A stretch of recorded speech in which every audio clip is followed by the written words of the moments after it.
Welcome to the Great. Texas Consilium show. I'm Michael Yorba. Today's guest is Grant Moise. He is the president and publisher of the Dallas Morning News. Grant, welcome to the show. Thank you for taking the time to be here.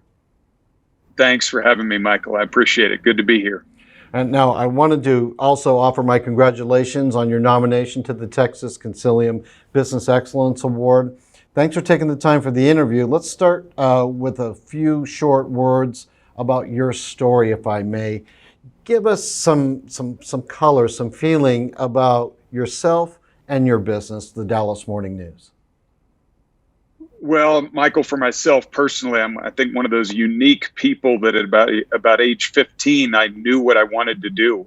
I knew I wanted to be in journalism. I wanted to be in media. So about the time I could get a driver's license, which in Albuquerque, New Mexico, where I grew up, was 15 years old. And the deal I had with my parents was as long as I could drive from their house to school to the TV station, that I was free to drive. So I kind of lived at the TV station quite a bit throughout high school, and started in TV and ultimately made my way over into the newspaper business, which I just absolutely love. And, it's really been a great journey. I've been at the Dallas Morning News in 2004. I like to joke with my team now that I run it. I've had about every job in the building, so it's hard for anyone to pull anything over on me because I've been there and done that in most of our departments. But just absolutely have a love and a passion for the business. I'm extremely proud to lead the Dallas Morning News. Now, the Dallas Morning News, everybody in Dallas knows this, but some other people don't, meaning knows about the Dallas Morning News. Give us because you're an evolving media company, a news company. Give us some insights into the Dallas Morning News that maybe some people would not know. Boy, it's Michael, when we talk about digital transformation, I feel like we've been at the heart of it in our industry. It's a fascinating business right now. We have about 15 times more people who read us digitally than we do in print. However, we make about 13 times more profit in print than we do digitally. So when you want to talk about a fascinating, just kind of business dynamic of digital transformation, we're living in it. It's really ironic. The Dallas Morning News has been in existence for over 135 years. And we've never had audiences, especially right now during the pandemic. We have never had audiences in our entire history that are this large.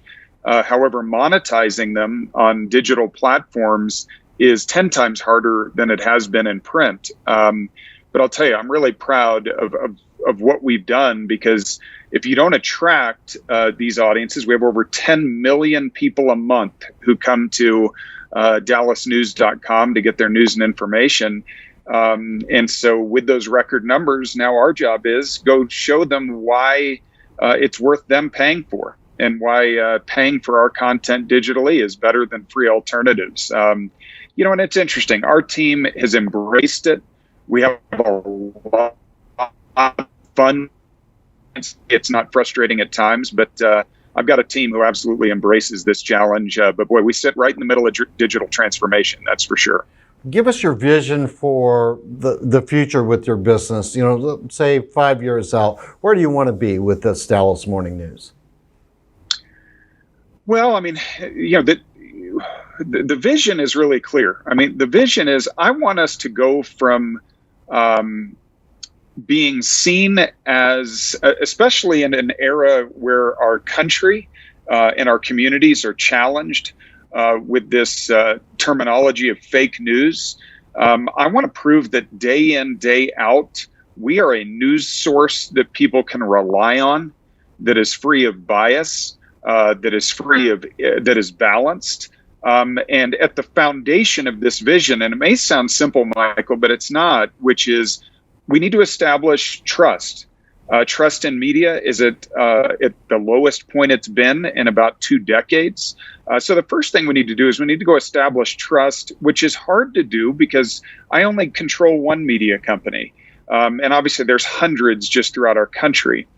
So establishing trust is the foundation, and then really the rest follows.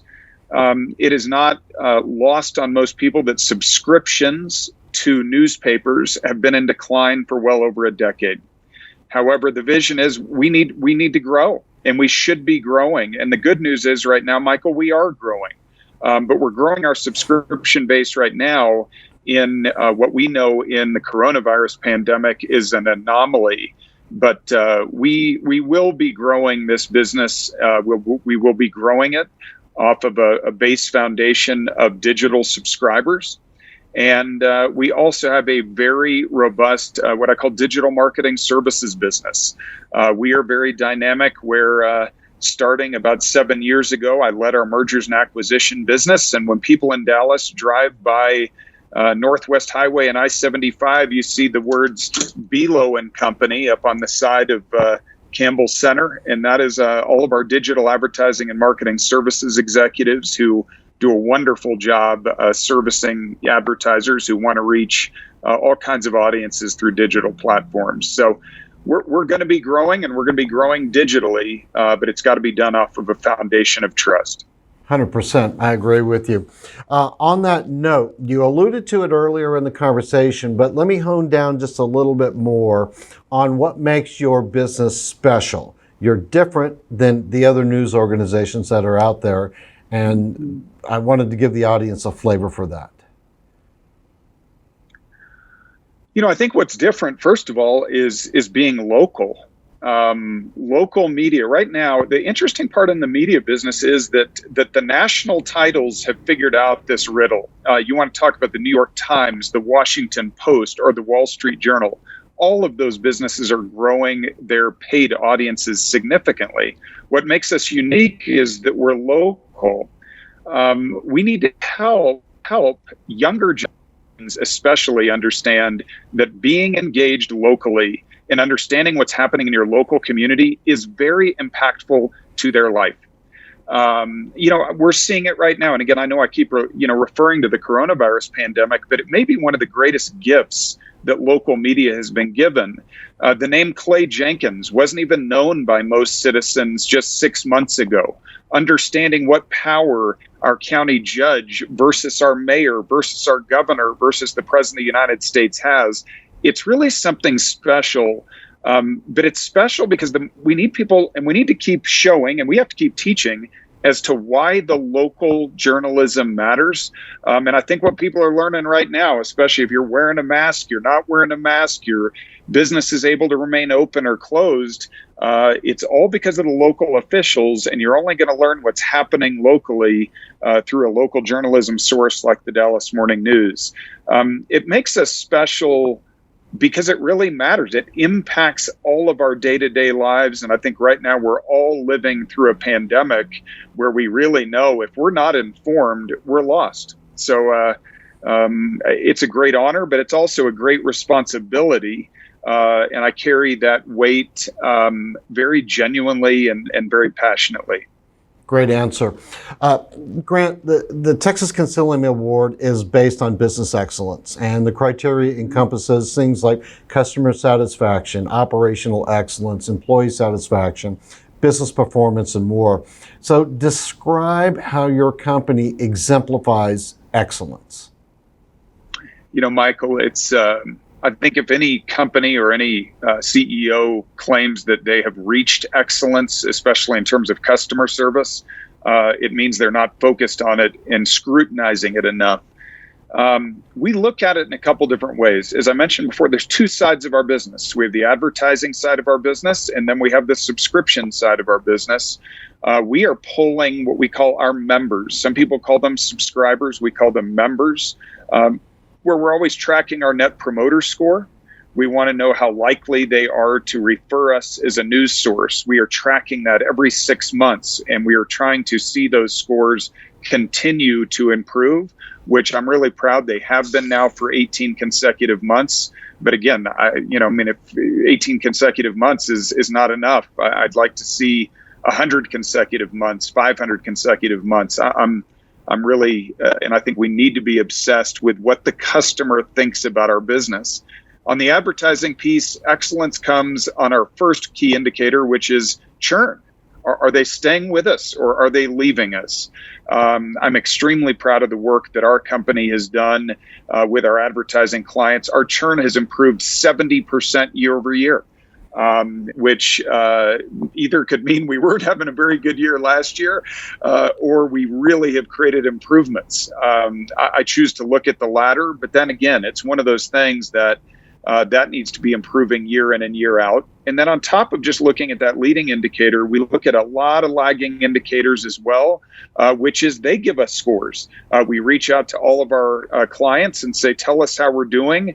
It's a 10-question survey. We do it every, biannually. And so we're just trying to check in and see how we're doing and are we making a difference? And most importantly, are all of those markers trending in the right direction? You mentioned excellence. I think excellence comes in a matter of not only the quantitative information, but also the qualitative. I spend a lot of time, I'm on the phone every week with our members because I just ask them, how are we doing? I make random phone calls to them. I answer the phone when they call into my office as much as I can. Sometimes I'm hearing them complain, and sometimes I'm hearing them they're thankful for the hard work that our journalists are doing. And I try to do the same with our advertisers as much as possible. I think excellence comes with really having your finger on the pulse of your customer. And do I think we're doing it perfectly? Absolutely not. But we are committed to improving it month in and month out. I can see that you definitely have your finger on the pulse of communication with your members as well as your teammates. Let me move on, if I may. If you're speaking to an audience of Texas business leaders wanting to improve their own businesses and leadership through the journeys that maybe you've had, what lessons that you've learned would you like to impart on them now? I think lesson number one is embrace change. I tell this to my team every day. If you're in the media business right now and you don't embrace change, what I mean by embrace is enjoy it. Let it be, just get your mind racing and running. Allow yourself to make mistakes, but not to be too hard on yourself when you make a mistake. But again, don't make the same mistake twice. That's what I mean by embracing it, is have some fun with it. Understand that change can be good. Because if you look at it the other way, where change can be intimidating, one, it's just not a healthy outlook. And two, it's 2020. Every single one of our businesses is going through dynamic change. So embrace it. And the second one, Michael, would be really understand where you are seeing a contribution margin to your business. It is very easy to watch revenue grow, but if revenue is growing without much margin, it is a lot of wasted energy. And I'm saying that because I've learned through successes and failures in that regard. When you're trying to embrace change and when you're trying to be innovative, even though the top line may be growing at a rate that just makes you feel extremely good, you have to understand and keep a close eye on that bottom line as well. Otherwise, you may just be spinning your wheels. Great answer. Good knowledge. The last question that I have for you for the interview is one of social responsibility. I know that the Dallas Morning News has got a rich history with social responsibility, but bring that out for us.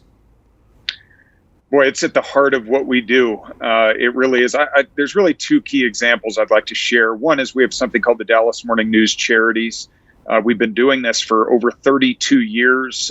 We have raised now close to $35 million. And our core focus is on homelessness. It's on both feeding the homeless and clothing and providing shelter to the homeless. What we do is we provide a service where we do fundraising more consistently now than usual. It used to be just one time a year. Now we're doing it multiple times a year. And then, these donors trust us to get the money in the right hands of those organizations throughout North Texas who can help our homeless citizens. And then the second example is we launched a new program called Forward DFW last year, where what we're doing is we're partnering with area companies so that we can showcase the great work that they're doing. We partner with Toyota. We partner with Baylor Scott and White. We partner with Frito-Lay, the Dallas Mavericks. I could go on. There's a list of partners we have, but what we're trying to do is also share their stories of what they're doing with corporate social responsibility so that it can encourage other companies to do the same. Because when companies lean in and help our community, especially big name companies like the ones I just shared, we think it encourages other companies to do the same.